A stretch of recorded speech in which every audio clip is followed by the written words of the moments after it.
আমডার আচার।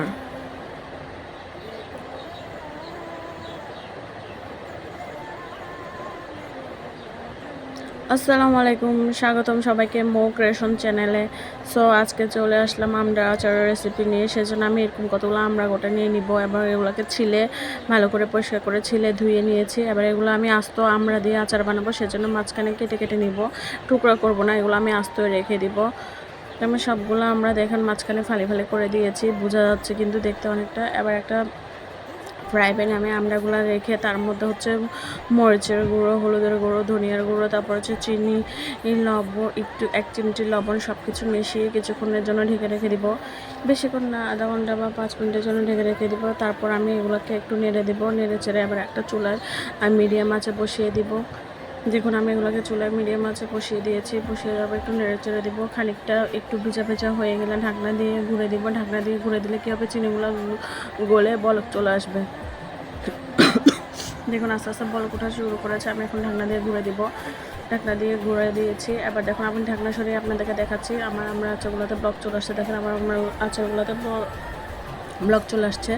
এবার আমি এগুলো আস্তে আস্তে ফুটতে দিব, নরম হতে দিব। তো অন্য পাশে একটি চুলায় প্যান গরম করে নিয়ে তাতে সরিষার তেল দিয়ে নিব পরিমাণ মতো।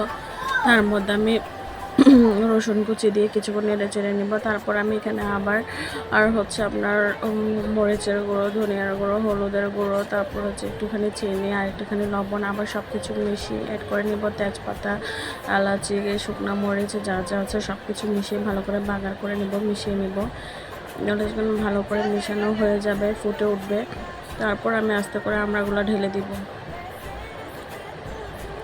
যত ধরনের মশলা দেওয়ার প্রয়োজন ছিল আমি সব কিছু দিয়েছি, শুধু পাঁচফোড়ন মশলাটাই দিইনি। পাঁচফোড়ন মশলাটা আমি সবার শেষে দিব।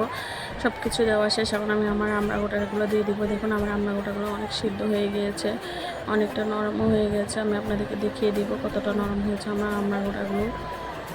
তো আমার সবগুলো আমড়া গোটা দেওয়া শেষ। এভাবে অল্প আছে নাড়াচড়া করে করে বেশ কিছুক্ষণ নাড়াচড়া করলে আচারগুলো হয়ে যাবে। এবং শেষ পর্যায়ে এসে আমি হচ্ছে আপনার পাঁচফোড়ন মশলাগুলো আর একটু ভিনেগার দিয়ে দিব। তো আমার ভিডিওটা এতক্ষণ ধৈর্য সহকারে দেখার জন্য আপনাদের সবাইকে অসংখ্য ধন্যবাদ। ভালো লাগলে একটা লাইক কমেন্ট করে যাবেন প্লিজ।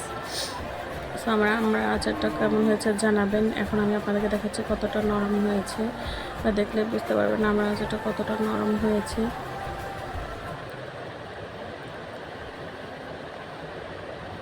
দেখুন আমি চেক করে দেখাচ্ছি, অনেক নরম হয়ে গেছে, সিদ্ধ হয়ে গিয়েছে। তো আমরা আচারটা হয়ে গিয়েছে। এখন আমি কিছুক্ষণ পর নামিয়ে ফেলবো রেখে। ভালো থাকবেন সবাই, আল্লাহ হাফেজ, আসসালামু আলাইকুম।